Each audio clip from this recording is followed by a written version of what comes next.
अब जब कभी भी आपका दिल करे डोसा खाने का और आपको लगे कि बहुत ज़्यादा टाइमिंग लगेगा, कि दाल चावल भिगोना पड़ेगा, उसको फर्मेंटेशन के लिए रखना पड़ेगा, तो ये सारी चीज़ें आप भूल जाइए और झटपट से बहुत ही आसानी से घर पर ये जो है मसाला डोसा बना करके आप तैयार कर सकते हैं बिना दाल चावल भिगोए, बिना फर्मेंटेशन के।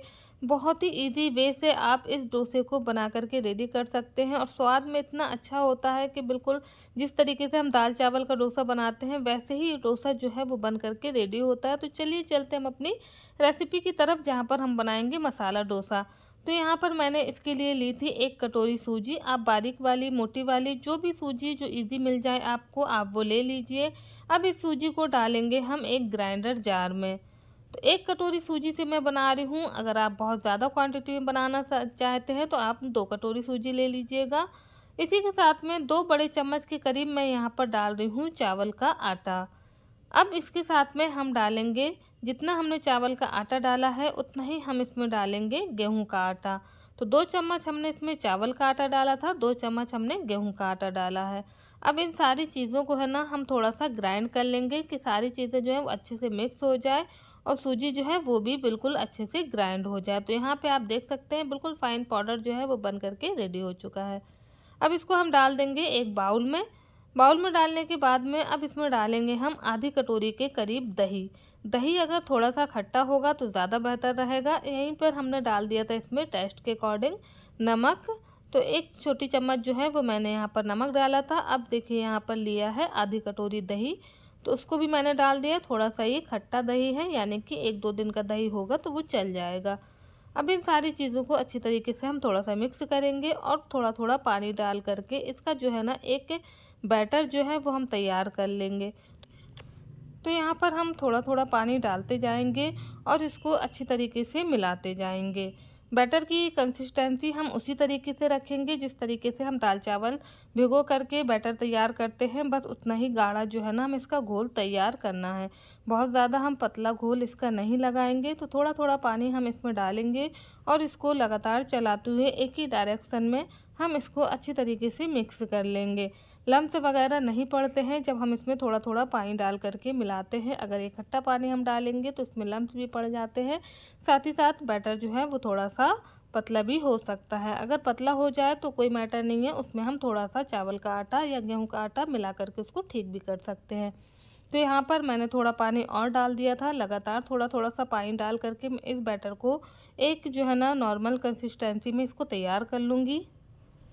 तो अब यहाँ पर जो है ना हमारा डोसे का बैटर जो है वो बन करके रेडी हो चुका है। अब हम इसको कवर करके 15 से 20 मिनट के लिए छोड़ देंगे, तब तक कि हम आगे इसकी दूसरी तैयारी कर लेते हैं। तो यहाँ पर सबसे पहले मसाला डोसा बनाने के लिए हम इसका एक चटपटा सा मसाला जो है वो तैयार करेंगे यहाँ पे।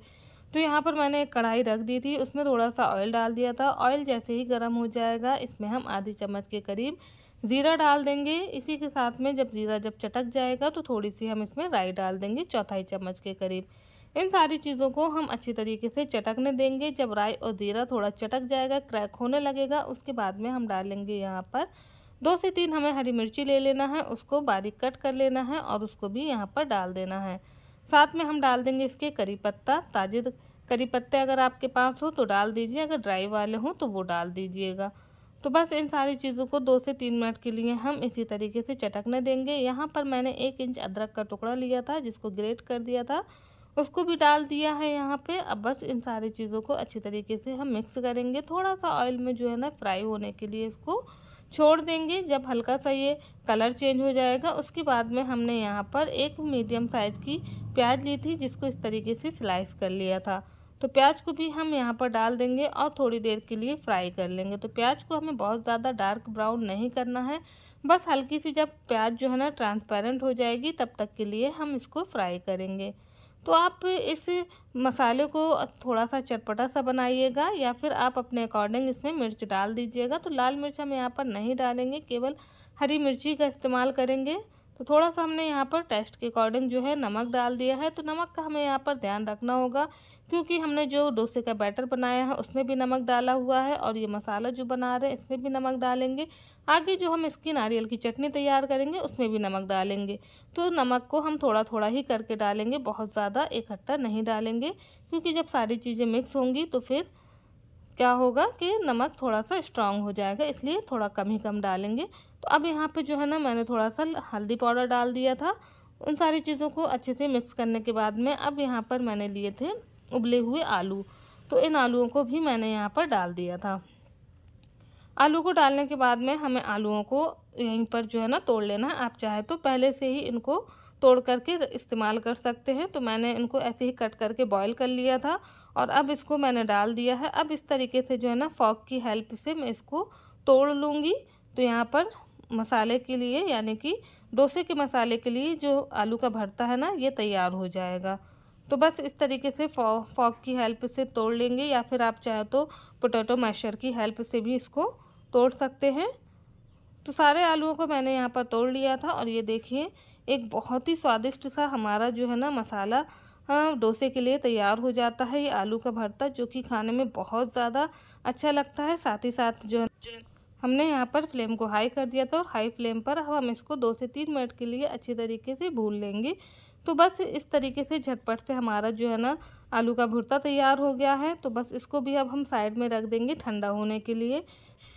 जब ये पूरी तरीके से ठंडा हो जाएगा तब हम इसमें थोड़ी सी चीज़ें जो है ना वो और शामिल करेंगे, जिससे कि इसका स्वाद जो है वो बिल्कुल डबल हो जाएगा। तो यहाँ पे आलू का भरता तैयार है, इसको हम साइड में रखते हैं। अब हम झटपट से बना लेते हैं नारियल की चटनी। तो नारियल की चटनी बनाने के लिए कच्ची मूँगफली लेकर के मैंने भून ली थी और उनके जो है ना छिलके निकाल दिए थे। तो यहाँ पर मैंने ले ली थी मूँगफली, आधी कटोरी से थोड़ी सी कम थी, और इसी तरीके से हमने ले लिया था यहाँ पर घिसा हुआ नारियल, या तो आप चाहे ताज़े नारियल का भी यहाँ पर इस्तेमाल कर सकते हैं, या फिर जो नारियल हमारे घर में होता है उसको ऊपर का छिलका अलग कर दीजिए और उसको इस तरीके से ग्रेट कर लीजिए बिल्कुल बारीक। तो ये नारियल जो है वो बन करके हमारा तैयार हो जाता है चटनी के लिए। साथ ही हमने यहाँ पर 3 हरी मिर्ची ली थी और 4 से 5 कली लहसुन का लिया था और टेस्ट के अकॉर्डिंग नमक डाला था इसमें। तो सारी चीज़ें डालने के बाद में अब हम यहाँ पर डालेंगे थोड़ा सा दही खट्टेपन के लिए। आप चाहें तो यहाँ पे अमचूर पाउडर का भी इस्तेमाल कर सकते हैं। तो बस दही डाल दिया था हमने, दही के साथ में हम यहाँ पर डाल देंगे थोड़ा पानी। अब चटनी की जो कंसिस्टेंसी है वो अपने हिसाब से आप कम ज़्यादा कर सकते हैं। तो थोड़ा पानी मैंने और डाला था और यहाँ पर जो है ना बिल्कुल फ़ाइन हमारी चटनी जो है वो बन करके रेडी हो चुकी है। इसको हम एक बाउल में ट्रांसफ़र कर लेंगे और अब यहाँ पर हम कर लेते हैं तड़का तैयार। तो यहाँ पर तड़का पैन लेंगे, उसमें 1 लाल मिर्च डालेंगे, थोड़ा सा हम जीरा डालेंगे, थोड़ी सी राई डालेंगे, साथ ही साथ थोड़े से करी पत्ते डाल करके अच्छी तरीके से हम इसको चटका लेंगे और फिर इसको चटनी के ऊपर ये तड़का जो है वो हम लगा देंगे। तो झटपट से ये हमारी नारियल की चटनी जो है वो भी बन करके रेडी हो गई है। तो बस अब हम चलते हैं अपने डोसे के बैटर की तरफ, जहाँ पर हम तैयार करते हैं डोसा बनाना। तो यहाँ पर सबसे पहले जो आलू का भुर्ता हमने लिया था ना, तो वो पूरी तरीके से ठंडा हो चुका है। तो अब हमने यहाँ पर क्या किया था कि बारीक कटे हुए थोड़े से प्याज हमने यहाँ पर डाल दिए थे, साथ ही साथ बारीक कटे हुए जो है ना टमाटर हम डाल देंगे। आप चाहें तो जब डोसा बनाते हैं उसके ऊपर अलग से भी इन चीज़ों को डाल सकते हैं स्टफिंग के ऊपर, लेकिन अभी हम इनको आलू के भुर्ते के साथ में ही मिक्स कर देंगे। और जब हम इसको डोसे के साथ में खाएंगे तो जो क्रंची क्रंची सी प्याज और टमाटर हमारे मुंह में आते हैं ना, तो इतना गजब का टेस्ट आता है, स्वाद आता है कि आपको बहुत ही मज़ा आने वाला है इस डोसे में। तो बस इन दोनों को डालने के बाद में हम अच्छी तरीके से मिक्स कर लेंगे। भरता याद रखिएगा बिल्कुल भी गर्म नहीं होना चाहिए, बिल्कुल ठंडा होना चाहिए।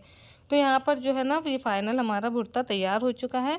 अब हम अपना बैटर चेक करते हैं। तो बैटर अब आप देख सकते हैं कि सूजी जो हमने डाली थी ना वो थोड़ी सी फूल गई है। तो यहाँ पर बैटर जो है वो थोड़ा सा थिक हो चुका है।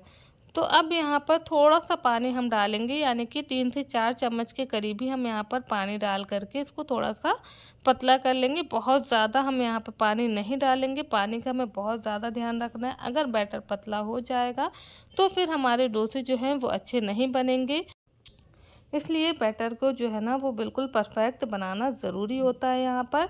तो पानी डाल करके हमने इसको मिक्स कर दिया था। अब लास्ट में हम इसमें डालेंगे 1/4 चम्मच के करीब जो है वो बेकिंग सोडा। तो बेकिंग सोडा डालने से ये होता है कि आप इसको थोड़े टाइम के लिए रख सकते हैं। अगर आप इसकी जगह पर इनो डालते हैं तो आपको तुरंत ही इसको बनाना होगा, सारा का सारा बैटर जो है वो ख़त्म करना होगा। बेकिंग सोडा डालते हैं तो आप इसको शाम तक के लिए भी रख सकते हैं। अब यहाँ पर हमने डोसा पैन ले लिया था, आप चाहें तो इसको लोहे के तवे पर भी बना सकते हैं, लेकिन उसके लिए थोड़ी सी तैयारी करना पड़ती है, वो मैं आगे की वीडियो में जो है ना वो शेयर करूँगी। तो यहाँ पर अभी तो मैंने डोसा पैन लिया हुआ था, तो इसको थोड़ा सा ऑयल लगा करके हम इसको ग्रीस कर लेंगे।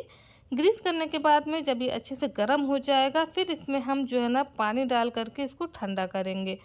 ध्यान रहे कि डोसा बैटर यानी कि डोसा बनाते वक्त जो इसका तवा होता है ना, वो बिल्कुल ठंडा होना चाहिए। अगर वो गर्म होगा तो हमारा डोसा जो है वो अच्छी तरीके से नहीं फैलेगा और डोसा उसी में चिपक जाएगा। तो 2 बार अगर पानी की ज़रूरत पड़े तो 2 बार पानी डाल करके इसको हम अच्छी तरीके से ठंडा कर लेंगे। इस तरीके से जो है ना कपड़े से सारा का सारा पानी पोंछ देंगे। तो अब ये तवा जो है बिल्कुल रेडी हो चुका है हमारा डोसा बनाने के लिए। तो अब इसमें हम डालेंगे डोसा का बैटर। जितना आप बड़ा बनाना चाहें या जितना छोटा, उस हिसाब से आप इसमें बैटर डाल लीजिए। अगर आप पूरे तवे के साइज़ का बनाना चाहते हैं तो आप उसमें ज़्यादा बैटर को डालिए। तो अभी मैं जो है ना मीडियम साइज़ का ही बना रही हूँ। और ये देखिए आप बिल्कुल जो है ना ईज़िली ये फैल जाता है, करछी की हेल्प से ही बिल्कुल भी नहीं चिपकता है। साथ ही साथ आप इसको चाहे जितना पतला कर लीजिए और चाहे जितना बड़ा कर लीजिए, बहुत ही ईज़िली ये डोसा जो है वो बन करके तैयार हो जाता है। तो फ्लेम को हमने यहाँ पर मीडियम किया हुआ था, मीडियम फ्लेम पर हमने इसको फैला दिया था। हल्का सा ऑयल जो है वो स्प्रेड कर देंगे इसके ऊपर, ताकि वो नीचे तक बिल्कुल अच्छे से करारा जो है ना वो सिक जाए। तो ये देखिए जो है ना डोसा हमारा नीचे से अच्छी तरीके से सिक गया है। कलर आप देख सकते हैं, नज़र आ रहा होगा कि इसका चेंज हो चुका है। अब जो हमने आलू की स्टफिंग बनाई थी वो हम आधे डोसे के ऊपर फैला देंगे। इस तरीके से आप अपने हिसाब से कम ज़्यादा भी कर सकते हैं इसको।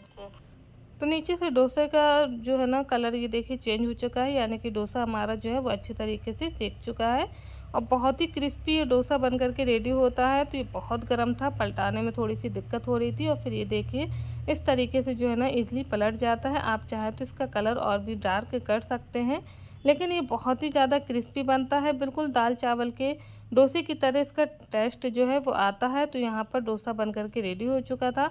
अब मैं आपको एक और डोसा बनाना दिखा देती हूँ कि देखिए इस तरीके से वापस से जो है ना हम ऑयल लगाएंगे पैन में और वापस से सेम वही प्रोसेस है कि इसमें 2 से 3 बार हम पानी डाल करके इसको बिल्कुल ठंडा करेंगे, क्योंकि जब हमने डोसा बनाया था तो वो बहुत अच्छे से गर्म हो गया था।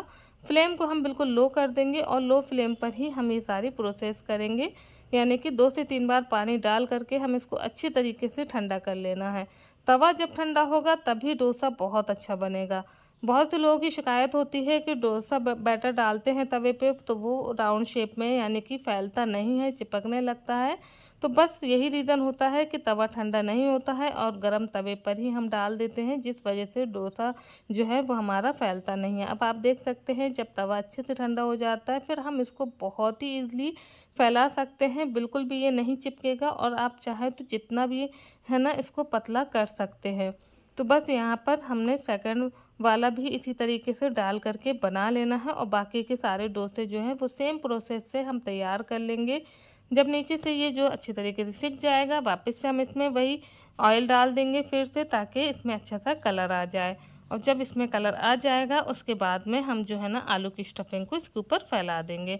हो सके तो इस तरीके से, अगर गैस की जो फ्लेम है ना वो लो हो, या फिर कभी कभी होता है ना कि बहुत ज़्यादा तेज़ होती है, कभी कभी होता है कि लो होती है, तो आप चारों तरफ से इसको इस तरीके से तवे को घुमा करके और चारों तरफ से इसको हम सेक लेंगे। जब ये अच्छी तरीके से सिक जाएगा तो फिर हम इसमें आलू की स्टफिंग को फैला देंगे। तो बस इस तरीके से हम सारे डोसे जो है वो बना करके तैयार कर लेंगे। तो एक कटोरी सूजी में यहाँ पर कम से कम मेरे यहाँ तो 15 डोसे जो है वो बन करके तैयार हो गए थे। क्रिस्पी आप देखिए बहुत अच्छे से हो जाते हैं। और यहाँ पर जो है ना मुझे बच्चों को लंच में भी देना था, तो सारे के सारे डोसे जो है वो मैंने बना लिए थे और कुछ जो है बच्चों के लंच में रख दिए। तो मैं आपको तोड़ करके दिखाती हूँ कि ये काफ़ी देर तक जो है ना बिल्कुल क्रिस्पी रहते हैं। आप चाहें तो बिना आलू के भी बनाइए या फिर सादा इस तरीके से बनाइए, देखिए बिल्कुल क्रिस्पी रहते हैं, बहुत अच्छे ये डोसे लगते हैं। तो आई होप आज की रेसिपी आपको पसंद आई हो। वीडियो अच्छी लगी हो तो वीडियो को लाइक कीजिएगा, शेयर कीजिएगा। चैनल पर अगर नए हैं तो चैनल को ज़रूर सब्सक्राइब कीजिए।